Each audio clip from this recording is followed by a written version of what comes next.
नमस्कार दोस्तों, स्वागत है आपका मेरे चैनल KTP क्लासेज में। आज हम बात कर रहे हैं करण कारक की। पिछले दो भाग में हमने कर्ता कारक और कर्म कारक को देखा। आज हम जो है वो करण कारक के बारे में पढ़ेंगे। सबसे पहले ये जान लेना ज़रूरी है कि यह करण कारक होता क्या है। जैसा कि हमने विभक्तियों में पढ़ा कि कर्ता में प्रथमा, कर्म में द्वितीया और उसी प्रकार जो करण होगा उसमें कौन सी विभक्ति हो जाएगी, तृतीया हो जाएगी। देखिए, करण कारक कर्तृकरणे च तृतीया, कर्तृकरणे च तृतीया। आखिर ये करण क्या है? हमने पढ़ा कि जो काम को करने वाला है वो कर्ता कहलाता है। कर्ता जिस काम को करता है वो उसका कर्म हो जाता है। अब ध्यान देना है कि कर्ता जिस साधन से, ध्यान देना है कि कर्ता जिस साधन से क्या करता है, कर्ता जिस साधन से अपना क्या करता है, काम करता है। कर्ता जिस साधन से अपना काम करता है वही क्या कहलाता है, वही करण कहलाता है। इसका भाव है कि कर्ता जिस साधन से काम करेगा उसमें तृतीया विभक्ति का प्रयोग होगा।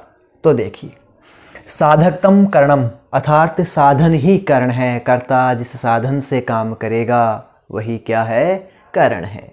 कैसे? देखिए, राम है कलमेन लिखती। राम किससे लिखता है? राम कलम से लिखता है। लिखने का काम किस साधन से किया जा रहा है?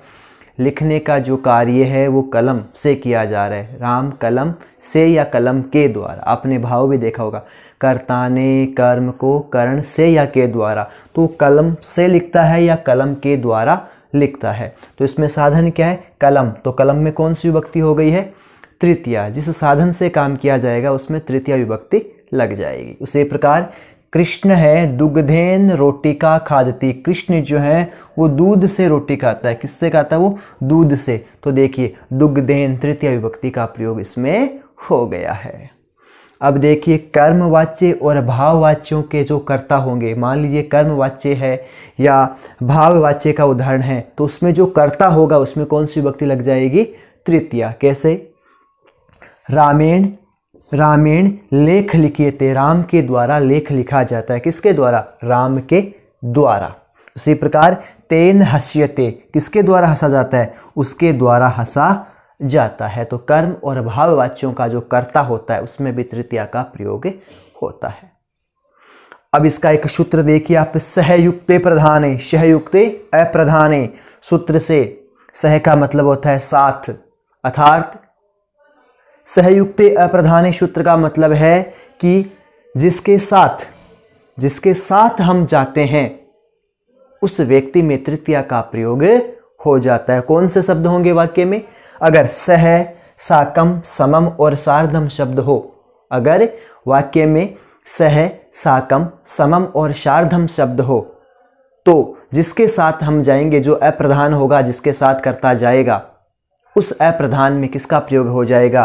तृतीया विभक्ति का प्रयोग हो जाएगा। कैसे? देखिए, राम है जनकेण। देखो, जनक से क्या हो गया है? जनकेण। राम है जनकेण स गच्छति। राम जनक के साथ, पिता के साथ जाता है। किसके साथ? पिता के साथ। तो सह शब्द से पूर्व क्या था? जनक। और इसमें कौन सी विभक्ति लग गई? तृतीया विभक्ति। कौन से सूत्र से? सहयुक्ते अप्रधाने सूत्र से। कर्ता जिस अप्रधान व्यक्ति के साथ जाता है उसमें तृतीया का प्रयोग होता है। आगे देखिए, सीता गीतिया साकम पढ़ती। सीता जो है गीता के साथ पढ़ती है। तो गीता से कौन से क्या हो गया? देखिए, गीता से हो गया गीतया, तृतीया विभक्ति का प्रयोग हुआ। क्यों? आगे क्या था? साकम। इसी प्रकार देखिए, कृष्ण है स्वमित्रेयी। कृष्ण है स्वमित्रेयी सार्धम क्रीडति। कृष्ण अपने मित्रों के साथ खेलता है। किसके साथ? स्वमित्रेयी। तृतीया का बहुवचन हुआ। जब देखिए मित्र बहुत सारे हैं तो क्या हो गया? तृतीया का बहुवचन, विभक्ति तृतीय हुई। उसी प्रकार राम है गुरुणा समम वेद पाठम करोति। राम गुरु के समक्ष क्या करता है? उनके साथ क्या करता है? जो वेद पाठ करता है। तो देखिए, समम शब्द से पहले गुरु में कौन सी विभक्ति हो गई? तृतीया विभक्ति हो गई। एक सूत्र है इसमें कि एक शब्द है कि अलम शब्द के योग में दो विभक्तियां होती है, ध्यान रखना है। अलम शब्द के योग में दो विभक्तियां होती है, तृतीया भी होती है और चतुर्थी भी होती है। अब हम कैसे पहचानेंगे कि कहाँ हमें तृतीया की जो है हमें पहचान करनी है कहाँ चतुर्थी होगी। तो सीधा सा है कि जिस वाक्य में मना करने का भाव हो, रोकने का भाव हो, यानी निषेध का भाव हो, वहाँ तृतीया का प्रयोग होगा। और जहाँ किसी चीज़ के या किसी वस्तु के पर्याप्त होने का भाव हो तो वहाँ चतुर्थी का प्रयोग जो है होगा। कैसे? अब देखिए, तृतीया का प्रयोग निषेध के अर्थ में होगा। अलम विवादेन, विवाद मत करो या व्यर्थ में विवाद मत करो। उसी प्रकार अलम हसीतेन, तो देखिए यहाँ विवादेन और यहाँ जो हसीतेन है, इनमें क्या हुआ है? तृतीया विभक्ति का जो प्रयोग है वो हुआ है। और कर्ण कारक में हमारा अगला सूत्र है यनांग विकार है तृतीया। बहुत शानदार सूत्र है ये लोकल क्लासों से लेकर जो आगामी परीक्षाएं आपकी आएगी उसमें निश्चित तौर पे इससे कई प्रश्न बनते हैं। यनांग विकार है तृतीया, मतलब शरीर के जिस अंग में विकार हो। विकार का मतलब होता है शरीर के जिस अंग में कमी हो। अगर शरीर के किसी भी अंग में कमी है तो उस अंग में किसका प्रयोग होगा? तृतीया विभक्ति जो विभक्ति है उसका प्रयोग होगा। कैसे? देखिए, देवेंद्र नेत्रेण काणे, देवेंद्र जो है वो आंख से क्या है? काणा है। तो कमी क्या है यहाँ?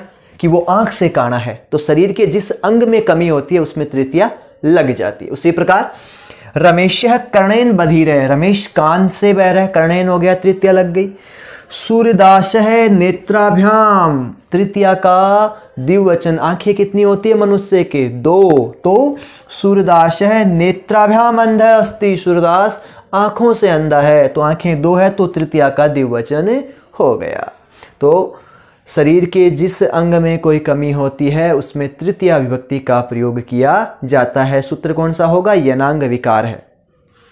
अगला देखिए, इत्थम भूत लक्षणे। इत्थम भूत लक्षणे मतलब अगर किसी चिन्ह से, जिस चिन्ह से किसी व्यक्ति की पहचान होती है उस चिन्ह में तृतीया का प्रयोग होता है। कैसे? सह जटा भी, वह जटाओं से क्या लगता है? ताप से प्रतीयते, वह जटाओं से तपस्वी लगता है। किससे लगता है? जटाओं से लगता है। तो जटा भी ताप से, जटाएं एक तो होगी नहीं, 2 भी नहीं होगी, बहुत सारी होगी। तो देखिए तृतीया का क्या हो गया है? बहुवचन हो गया है। तो इस प्रकार ये दोनों सूत्र जो है बड़े महत्वपूर्ण सूत्र हैं।